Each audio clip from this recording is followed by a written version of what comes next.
Madam जो तशरीफ होती है वो लाल कर दी गई है। जो भी गुंडे थे जो पत्थरबाजी कर रहे थे, तशरीफ को लाल कर दिया गया है और बाबा जी उसको काला भी कर के। जो अशरफिया जाती है वो अपर क्लास है, जो पसमंदा जाती है वो लोअर क्लास है। लोअर क्लास के बच्चों को भड़का दिया जाता है, ये पढ़े लिखे नहीं है ज़्यादा। इन बेचारों को मोहम्मद साहब के बारे में टिप्पणी होगी ऐसा कह के भड़का दिया, प्रोवोक कर दिया। फिर एक मौलाना ने तकरीर दी, उस तकरीर में बोल दिया भाई मोहम्मद साहब का अपमान हुआ है। ये लोग पत्थर लेके निकल गए। सरकारी संपत्ति को तोड़ने के लिए, बनाने के लिए तो सबसे टैक्स लिया, लेकिन तोड़ने वाले ने पुलिस से भी परमिशन नहीं ली थी। क्यों नहीं ली? पुलिस मारेगी कि नहीं मारेगी? हर मस्जिद के बाहर धारा 144 लगवा देनी चाहिए। क्यों? क्योंकि ये पैटर्न अगर तीसरे शुक्रवार को भी रिपीट होता है तो ये देश सिविल वार की ओर जा रहा है। कोई एक बार बर्दाश्त कर सकता है गलती, 2 बार बर्दाश्त कर सकता है, तीसरी बार तो रिवोल्ट हो जाएगा। प्रॉब्लम है तो राष्ट्रपति को ज्ञापन दो, प्रधानमंत्री को ज्ञापन दो, पुलिस में जाओ, कंप्लेन लिखवाओ। ये कौन सा तरीका रोड पे जाके पत्थर उठा के मार रहे हो? क्या दूसरी कम्युनिटी भी अगर पत्थर उठा लेगी क्या तुम बच पाओगे? सर बुलडोजर चल रहा यूपी में और दर्द हो रहा है विपक्ष को। फिर से कहा जा रहा है हाय ये कैसा इंसाफ। मैडम योगी जी महाराज ने इलेक्शन के टाइम पे ही कह दिया था ये जितने लोग उछल रहे हैं ना, हम शिमला बना देंगे मई और जून में, और ये जून का महीना चल रहा है। पहले तो इन लोगों ने एक गलत हिमाकत करी कि राष्ट्रपति रामनाथ कोविंद जी कानपुर आए हुए थे और उन्होंने अपने गांव में प्रधानमंत्री नरेंद्र मोदी को इनवाइट किया था। राष्ट्रपति, प्रधानमंत्री, मुख्यमंत्री, राज्यपाल चारों कानपुर शहर में थे।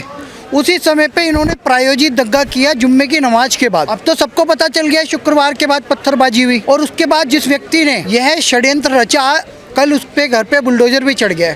वो एक तथाकथित पार्टी से संबंध रखते हैं, 54 करोड़ फंडिंग उन्हें विदेश से आई है। ये एक साजिश के तहत किया गया योगी आदित्यनाथ जी को बदनाम करने के लिए। सर सवाल ये उठता है कि हर जुम्मे के बाद ही क्यों, जुम्मे को ही आखिर क्यों चुना जा रहा है? क्या ये मुस्लिम धर्म के खिलाफ कोई साजिश है कि हर जुम्मे के बाद होगा तभी उनकी बदनामी होगी? मैडम ये मुस्लिम धर्म के खिलाफ कोई साजिश नहीं है। मुस्लिमों को तो समझना चाहिए कि हमारा मिसयूज़ हो रहा है, क्योंकि जो बयान था नुपुर शर्मा का वो था 12-15 दिन पहले, लेकिन अब प्रायोजित दंगे क्यों, वो पत्थरबाजी क्यों? देखो मारा कौन जाता है? बेचारा गरीब आदमी जो मोटर की दुकान पे काम कर रहा है, जो पंचर चाट रहा है, जो नाई है, पसमंदा इन्हें कहते हैं जाति। अभी ट्विटर पे ट्रेंड चल रहा है कि जो अशरफिया जाती है वो अपर क्लास है, जो पसमंदा जाती है वो लोअर क्लास है। लोअर क्लास के बच्चों को भड़का दिया जाता है, ये पढ़े लिखे नहीं है ज़्यादा। इन बेचारों को मोहम्मद साहब के बारे में टिप्पणी होगी ऐसा कह के भड़का दिया, प्रोवोक कर दिया। फिर एक मौलाना ने तकरीर दी, उस तकरीर में बोल दिया भाई मोहम्मद साहब का अपमान हुआ है। ये लोग पत्थर लेके निकल गए। अब इन बेचारों ने पत्थर मार दिए, अब इनकी संपत्तियां जब्त हो रही है और इनको आइडेंटिफाई किया जा रहा है, इनके घर गिराए जा रहे हैं। नुकसान किसका होता है? गरीब आदमी का। और जिन पे पत्थर चला है उनका भी, सरकारी संपत्ति को भी नुकसान। अनरेस्ट हुआ स्टेट में वो अलग, देश का नाम बदनाम हुआ वो अलग। इन लोगों को समझना पड़ेगा कि हमें कौन चैनलाइज कर रहा है। ओवैसी चैनलाइज कर रहा है, मदनी चैनलाइज कर रहा है, या तथाकथित ये ढोंगी पाखंडी मौलाना चैनलाइज कर रहे हैं। इनको खुद इस ट्रैप से बचना पड़ेगा। क्या सर दंगाइयों पर बुलडोजर चला देना सही है? क्योंकि विपक्ष इसके खिलाफ है कि आपके पास मतलब कानून की फिर जरूरत ही क्या है जब आप बुलडोजर ही चला देंगे, बुलडोजर लेके उतर जाएंगे। मैडम उत्तर प्रदेश एक ऐसा राज्य है जहाँ पे कानून बनाया गया है बुलडोजर चढ़ाने का। क्यों बनाया गया है? ये शत्रु संपत्ति हो गई। आप बताओ, मैंने टैक्स दिया, आपने टैक्स दिया, तब जाके एक सरकारी संपत्ति खड़ी हुई। उस सरकारी संपत्ति को तोड़ने के लिए, बनाने के लिए तो सबसे टैक्स लिया, लेकिन तोड़ने वाले ने पुलिस से भी परमिशन नहीं ली थी। क्यों नहीं ली? पुलिस मारेगी कि नहीं मारेगी? ये पुलिस का दायित्व बनता है लॉ एंड ऑर्डर को मेंटेन करना। और कोई भी शासन करता है, कोई भी राज्य है, कोई भी देश है, कैसे चलता है? जहाँ का लॉ एंड ऑर्डर मेंटेन होता है वही चलता है बढ़िया। भगवान राम ने कहा है भय बिन होई ना प्रीति। किसी भी दुष्ट को कंट्रोल करने के लिए वहाँ पे शासन प्रशासन का डंडा जरूरी है। हम हमारे बड़े बुजुर्ग हमें डरा के रखते हैं तभी तो हम सुधर के रहते हैं। ये संस्कारों की बात है, ये तो इन्हें घर से मिलने चाहिए, नहीं तो फिर कानून अपना काम करेगा। कानून जो कर रहा है एकदम उचित कर रहा है, योगी जी एकदम बढ़िया कर रहे हैं, हमें अच्छा लग रहा है। जून के महीने में शिमला बन गया है उत्तर प्रदेश।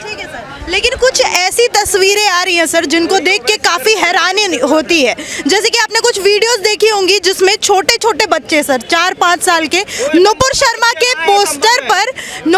के पोस्टर पर पेशाब करते हुए नजर आ रहे हैं। तो ये किस तरफ ये संकेत दिया जा रहा है और कहाँ लेके जा रहे हैं ये अपने धर्म? मैडम ये एक नया पैटर्न आया है। प्रधानमंत्री नरेंद्र मोदी जी ने सीए प्रोटेस्ट के समय रामलीला मैदान से कहा था किसी की भी नागरिकता नहीं जाएगी, नागरिकता संशोधन कानून हमारे प्रताड़ित हिंदू भाइयों बहनों के लिए हैं जो कि अफगानिस्तान, बांग्लादेश और पाकिस्तान में प्रताड़ित है। वो रहते यहाँ थे, वो आते थे आस्था के नाम पे। उनको नागरिकता देनी इसलिए ज़रूरी थी क्योंकि उनके पास राशन कार्ड नहीं था, उन्हें कोई नौकरी नहीं देता था, इसलिए लाया गया था। लेकिन इन्होंने क्या किया, जंतर मंतर है प्रोटेस्ट के लिए शाहीन बाग जब में जाम लगा दिया, वहाँ पे महिलाओं और बच्चों का उपयोग हुआ। इस पैटर्न पे यहाँ पे काम हुआ। बच्चों के हाथ में पत्थर पकड़ा दो, वो जुवेनाइल है, 18 साल से कम उम्र के लोग हैं, वो किसी की हत्या भी करते तो उनको ज़्यादा सज़ा नहीं होती, वही पत्थरबाजी करते हैं। बच्चों के नाम से आप इनोसेंट बता के एक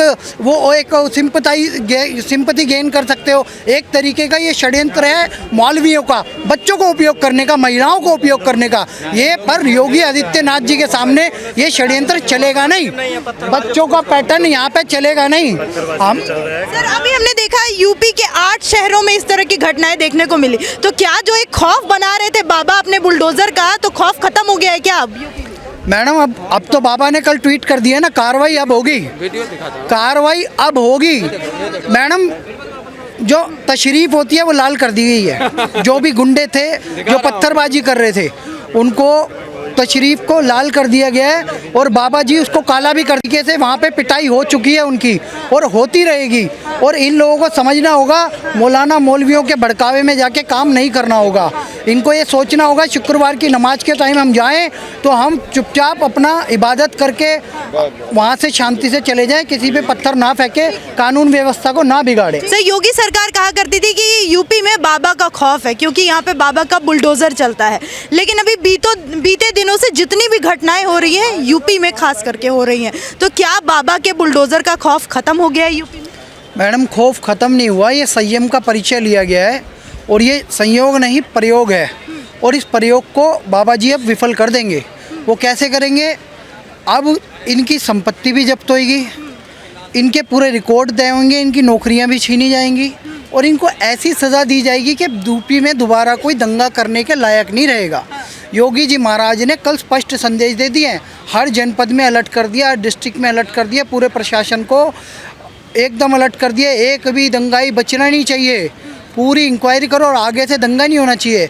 और आगे कि मैं योगी आदित्यनाथ जी को पर्सनली मैंने लेटर लिखा है और उसमें मैंने मेंशन किया है, महंत योगी आदित्यनाथ जी जब भी शुक्रवार की नमाज होती है 1 से लेके 2 बजे तक, इनका एक टाइमिंग होता है 12:30 1 से लेके 2 बजे तक, उस दौरान आप एक तो सीसीटीवी अंदर और बाहर मस्जिदों के लगवा दीजिए, एक इंस्पेक्टर को अपॉइंट कर दीजिए और जो भी मौलाना या मौलवी वहाँ पे तकरीर देने जा रहा है वो पुलिस को लिखित में देके जाए कि मैं इससे ऊपर नीचे एक शब्द नहीं बोलूँगा। अगर वो बोलता है तो उसकी जिम्मेदारी मानी जाए, उसकी संपत्ति जब्त की जाए, क्योंकि वही गुनहगार हैं, वही भड़काते हैं, वही शासन प्रशासन के विरुद्ध जहर उगलते हैं। तब ये बेचारे बच्चे भड़क जाते हैं और पत्थरबाजी कर देते हैं, इनका भविष्य नरक में चले जाता है, गर्त में चले जाता है। तो मेरी योगी आदित्यनाथ जी महाराज से यही मांग है कि इन लोगों पे सख्त से सख्त कार्रवाई भी हो और आगे ऐसा पैटर्न तय हो कि कोई दंगा ना कर पाए उत्तर प्रदेश में। तो सर ये बुलडोजर जो है वो धर्म देख के चल रहा है क्या? क्योंकि आज फिर से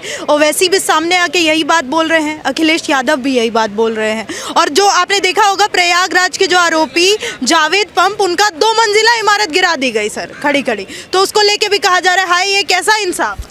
मैडम जिसने गलत किया है और जो पकड़ा गया है उसी पे तो कार्रवाई होगी, किसी बाहर के व्यक्ति पे कार्रवाई थोड़ी हो रही है। और ओवैसी अगर तुम भड़काओगे मुसलमानों पे हो रही है। मैडम मैं यही कह रहा हूँ, ओवैसी तुम भड़का रहे हो उन्हें, तुम पे भी कार्रवाई होगी, तुम पे भी कार्रवाई होगी। ओवैसी जो जिस पे तुम पत्थर फेंकवा रहे हो उन पे ही कार्रवाई हो रही है। उन्हें आइडेंटिफाई किया गया है और 40 लोगों के तो पोस्टर लगाए गए और उन लोगों ने सरेंडर किया है थाने में जाके। भाई सरेंडर क्यों किया? क्योंकि उनके फ़ोटो छप गए। फेंकने वाले तो 3000 थे, पत्थरबाजी कर रहे थे। यहाँ तक कि कल रांची में मैडम हनुमान मंदिर तोड़ दिया इन लोगों ने, पत्थरबाजी करते करते पुलिस को पीटा इन लोगों ने, फिर पुलिस ने क्रिया की प्रतिक्रिया करी है। मैडम यह लोकतांत्रिक देश में नहीं चलेगा, ये देश संविधान से चलता है। अगर आपको कोई आपत्ति है, प्रॉब्लम है तो राष्ट्रपति को ज्ञापन दो, प्रधानमंत्री को ज्ञापन दो, पुलिस में जाओ, कंप्लेन लिखवाओ। ये कौन सा तरीका रोड पे जाके पत्थर उठा के मार रहे हो? क्या दूसरी कम्युनिटी भी अगर पत्थर उठा लेगी क्या तुम बच पाओगे? तुम तो एक तरीके से, और अगर प्रशासन ने गोलियां चलानी शुरू कर दी तो ये तो डिक्टेटरशिप हो जाएगी। ये एक पहली बात तो प्रवोक मत करो। और विपक्ष का धर्म बनता है कि मुसलमान बंधुओं को समझाए क्योंकि दंगा जो हो रहा है शुक्रवार को ही क्यों हो रहा है, पैटर्न तो देखिए, ये जिम्मेदारी कौन लेगा ओवैसी जी? अगले शुक्रवार को भी प्रशासन को सख्त होना पड़ेगा कि कहीं कुछ फिर से पत्थरबाजी ना हो जाए, नमाज के बाद पत्थरबाज बाहर ना। हर मस्जिद के बाहर धारा 144 लगवा देनी चाहिए। क्यों? क्योंकि ये पैटर्न अगर तीसरे शुक्रवार को भी रिपीट होता है तो ये देश सिविल वार की ओर जा रहा है। कोई एक बार बर्दाश्त कर सकता है गलती, 2 बार बर्दाश्त कर सकता है, तीसरी बार तो रिवोल्ट हो जाएगा।